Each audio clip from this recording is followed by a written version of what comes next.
And that's Papa Monte un Bateau by Artistes Indépendants. And you're listening to Lanbi Call, heard every other Monday from 9 to 10 p.m. here on WBAI 99.5 FM in New York and streaming live on WBAI.org. And as we said in the news, Guy Philippe, the leader of the paramilitary forces that overthrew President Jean-Bertrand Aristide in 2004, or had a hand in it, was struck a plea deal with the U.S. government and will be sentenced on July 5th. But his real crime he has not been charged with, and that is the murder of Haitian democracy and of hundreds, if not thousands, of Haitians in the bloody 2004 coup d'etat against Jean-Bertrand Aristide. Jeb Sprague is author of the book published by Monthly Review Press, Paramilitarism and the Assault on Democracy in Haiti, and he is just about one of the world's foremost authorities on Guy Philippe. Jeb, welcome to Lanbi Call. Hi, Kim. Before we start, I wanted to say happy May 1st to Lanbi Call and to all of your speakers, or all of your listeners. Well, thank you. We just have closed out a day of May 1st coverage with Mimi Rosenberg and Ken Nash, and we will be talking more about the policies of the Martelly and Jovenel Moïse governments with workers in Haiti later in the show. But we thought we should deal with the Guy Philippe question, since that is definitely one of the headlines in this past week. So tell us, I understand you've been out marching for May 1st as well. But tell us, Guy Philippe, give us a little background on his organization, the FLRN, and how they came about. Yeah, so the FLRN, it's really the latest phase of modern paramilitarism in Haiti. And what I argue in my book I published is that we really, through this history, we see these changing phases, and now it's the most flexibilized paramilitary group where they go in and out of hiding. And so they started right at the beginning of the century in around 2000, where it was formed by these ex-military and police officials that were involved in narco trafficking. A lot of them wanted to reestablish the military that had been the traditional coercive force in the country. The Haitian military, it was never used to defend the country from outside forces during the 20th century. It was used as an internal force, a force for internal repression.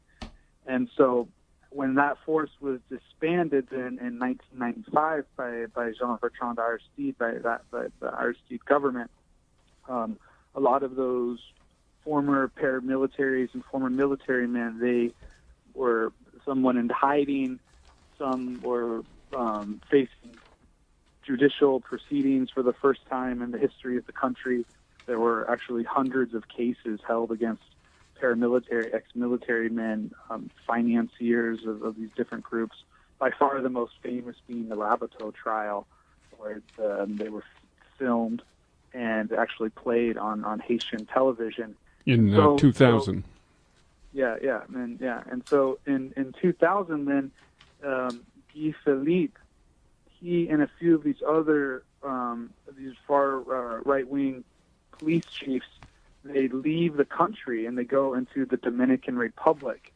And we know now from the recent these recent court proceedings that throughout this period he was involved in narco trafficking. Right now, he just signed a guilty plea where he has acknowledged that he received more than $1.5 million and less that he would directly receive that, or less than 3.5 million, and so somewhere between 1.5 and 3.5 million in bribe payments from drug traffickers. And this was all during this period when the FLRN emerges.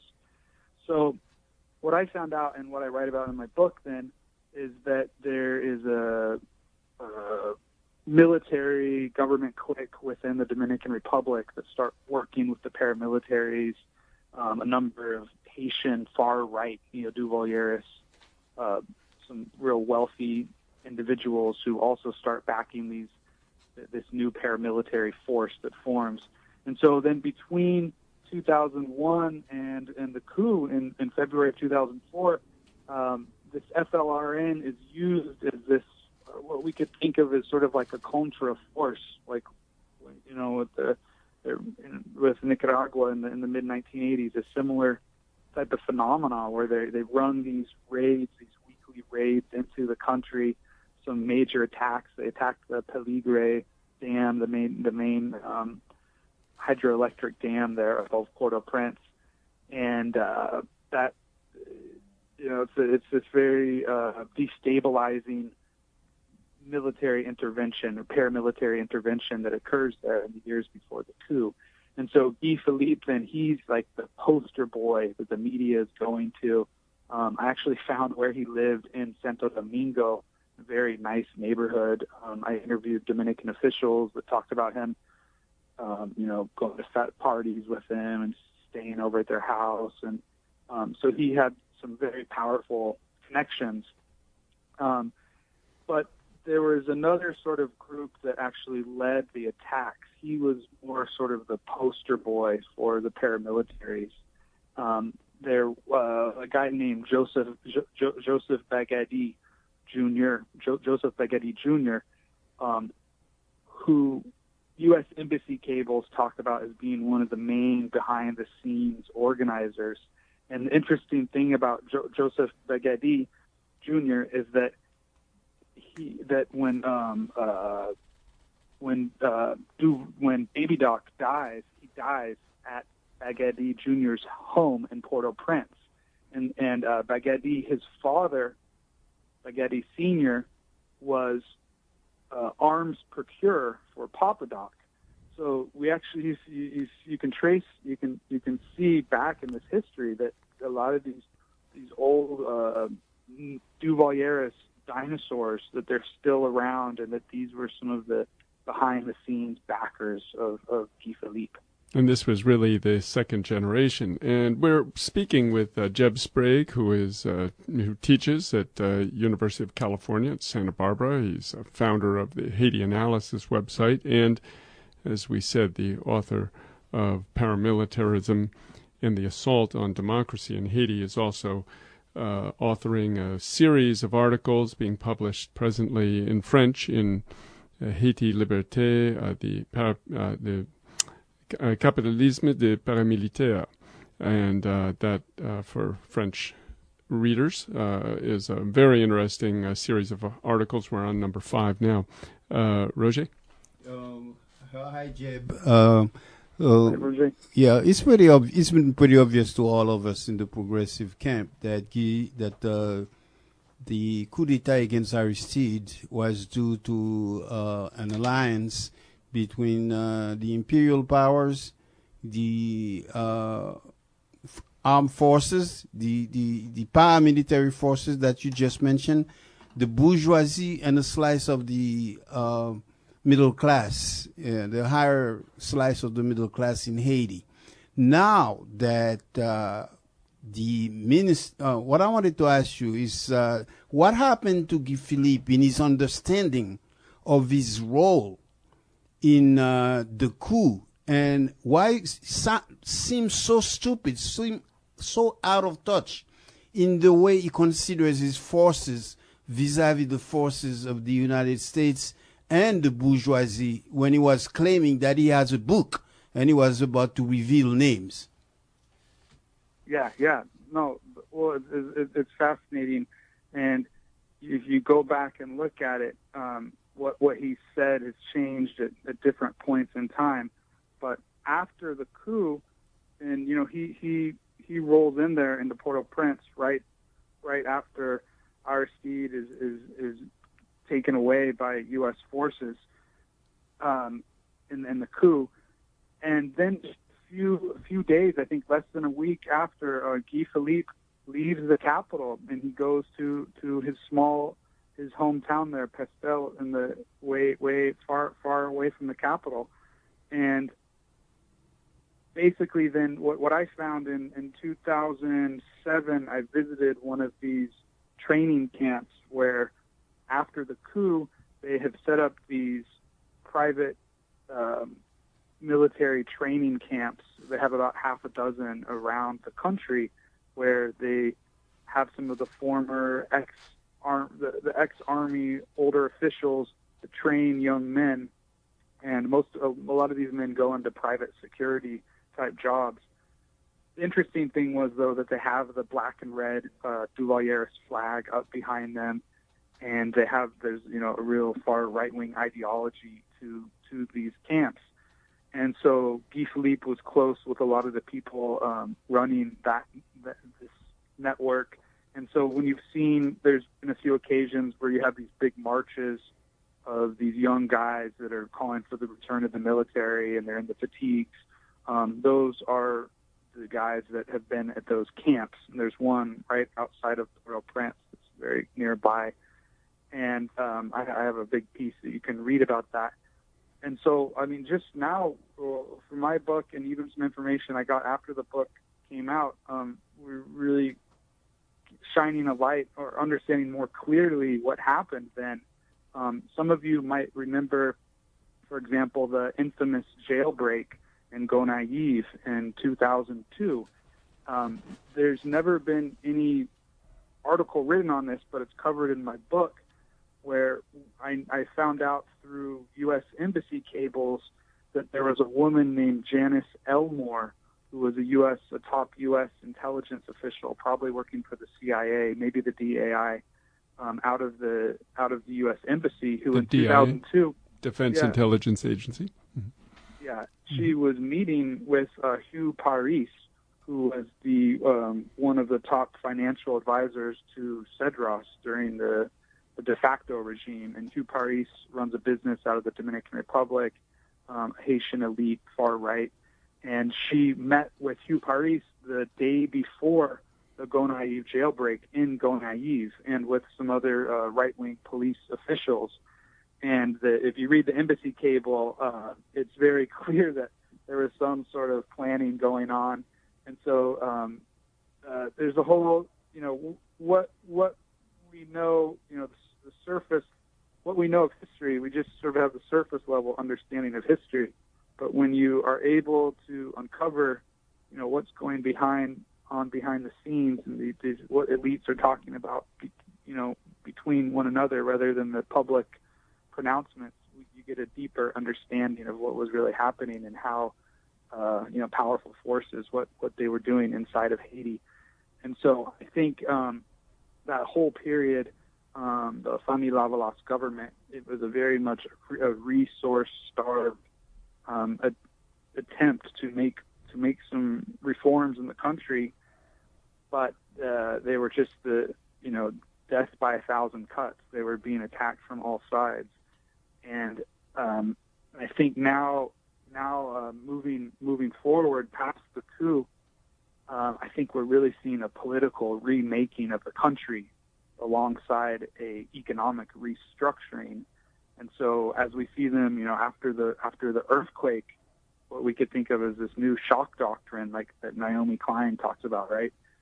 We see a shock doctrine in Haiti where they're opening up more free trade zones, where they're, a huge part of the country is now, they opened up for mining. And so they're really, trying to open up the country as a stable platform for big transnational companies. And so the political parallel to that then is really marginalizing the popular movement, the grassroots, through a number of strategies, right, that we can see playing out. Election turnout from 60% down to 20% after the earthquake, various tactics to support voter suppression, where people don't know where to vote. There's confusions at the polls. People aren't able to vote. You have a media monopoly. My own, I don't have any direct evidence of this, but I feel it's very likely that U.S. intelligence would be doing things to promote a split within the popular movement. So, how we see different divisions and things. That's why I think really building unity and trying to heal wounds on the left is maybe the most important thing that could be done in Haiti, because those divisions that's really what Washington wants.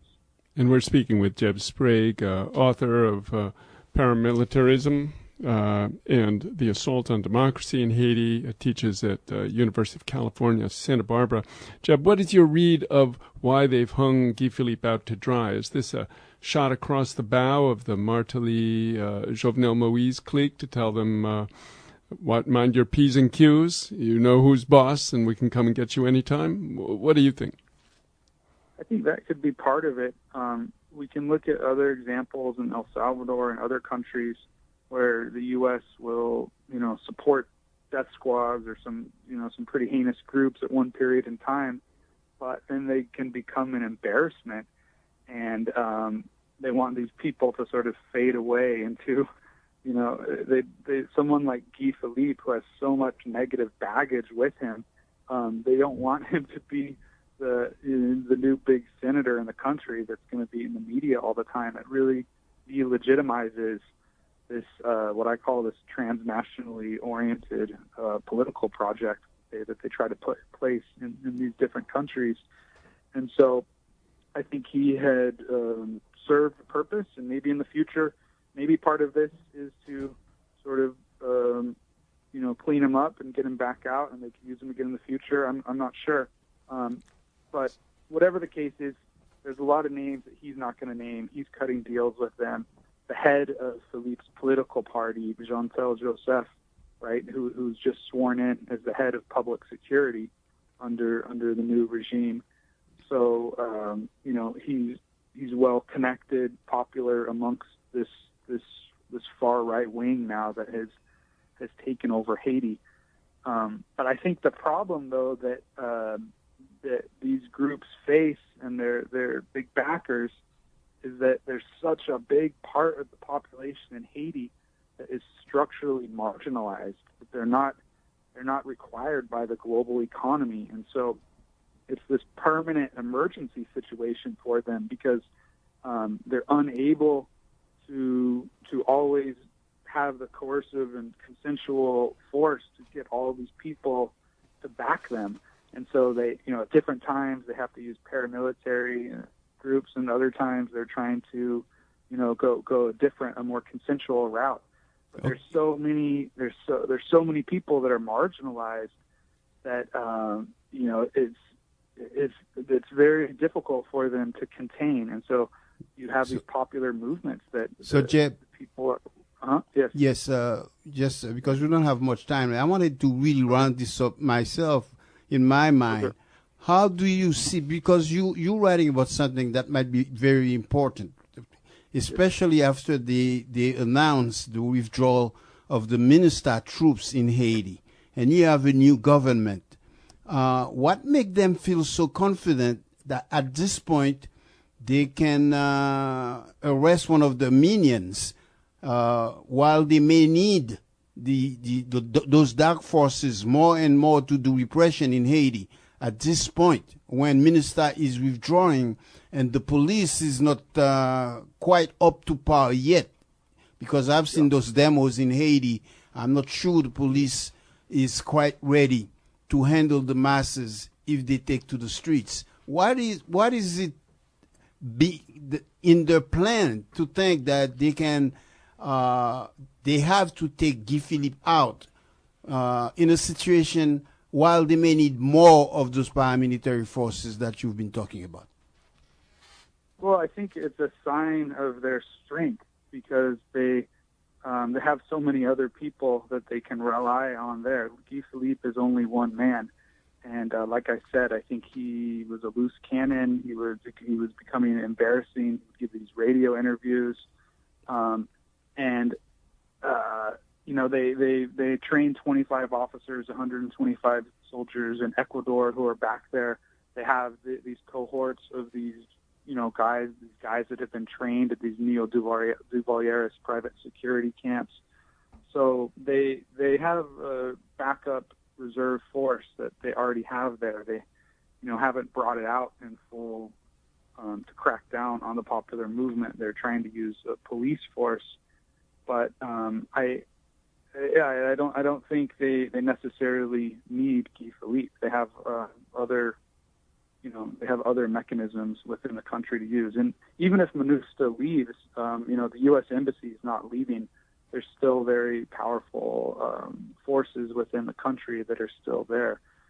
So, and now we see them trying to reestablish the army, which would just help them to, further solidify a coercive force and make it more legitimate to crack down, like you said, on the popular movement. I know we're trying to wind this up, but let me just throw out something for both of your consideration. But is it not, though, perhaps some kind of class fight in the elite between the more Makut wing of these forces, which sometimes they summon up to make a coup against Aristide, etc., or versus the group that the U.S. is really backing? We see this Michel-Ange Gédéon, who is kind of like a Mario Andresol at the head of the police. This is sort of the official U.S. Embassy approved force of repression, and they feel that the Makut wing, the sort of wild card rogue wing, the Guy Philippes are too much, and they're going to destabilize the Gédéon, and they want to reinforce Gédéon. We see already Jovenel Moïse going after Gédéon, trying to find some ways to nudge him out. I wonder whether it's not this kind of class war at the top. No, I think that is very. I think that could very clearly be definite major factor in this. The different strategies and these different factions within this class, within the local elites, and I think you could also see competition and differences between U.S. intelligence agencies. So I think whereas the DEA probably really wanted to go after Guy Philippe. One reason he might not have been arrested earlier is the CIA might not have put its full support into making that arrest. Right. It's like the old Gary Webb series, Dark Alliance, where he was pursuing a guy who was at the top of the DEA's most wanted list, and it turned out he was CIA. You have many forces playing together, and the DEA was waiting in the wings. And after somebody like Miss Sanderson was the ambassador in Haiti, was out of the picture because she, according to Guy Philippe, she guaranteed him that the Americans weren't about to do anything to him. Mm-hmm. If somebody like this leaves the scene, that gives the DEA all the powers and the opportunity to arrest Guy Philippe. But this may go beyond that. Maybe they feel, because they have made some great success in the last year and a half. We did a very hard fought against election, and they quote unquote won again. They're putting the political institutions in Haiti, they're putting them in place the way they wanted to put them in place for a long time. They may think that they have won the victory, but even though the political parties in Haiti are pretty much destroyed, the power of the people, the masses who can raise in the street, I think will be more important than they think.